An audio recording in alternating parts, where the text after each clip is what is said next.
Hello, welcome back to the channel. Today we're diving straight into how to create a knowledge base using ClickUp Docs, the complete 2025 guide. Let's get started.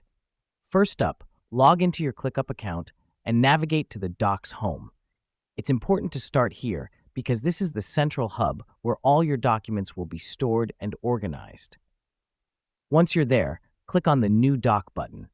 This is where your knowledge base starts to come alive. The reason we do this is to create a foundation for your knowledge base where all your key information will be housed. Now that we've done that, you'll be presented with an empty document.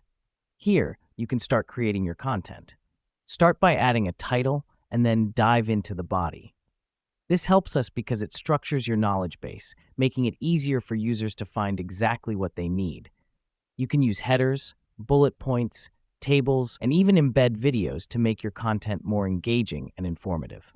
Next up, ClickUp Docs has a fantastic feature called hierarchy. It's a way to structure your content into sections and subsections. This is especially useful if you have a lot of information to present. It's as easy as dragging and dropping your content into the right place. The reason we do this is to make your knowledge base more organized and user-friendly. After you've added all your content and organized it, it's time to share your knowledge base.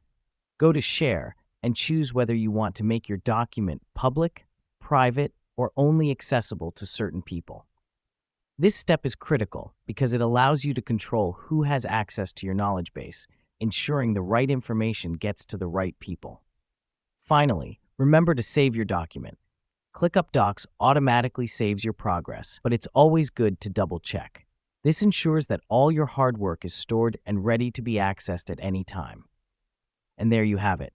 In just a few steps, you've created a comprehensive knowledge base using ClickUp Docs. Remember, the key is to keep your content organized and easily accessible. And that's a wrap for today's tutorial. Thanks for joining us, and we'll see you in the next one.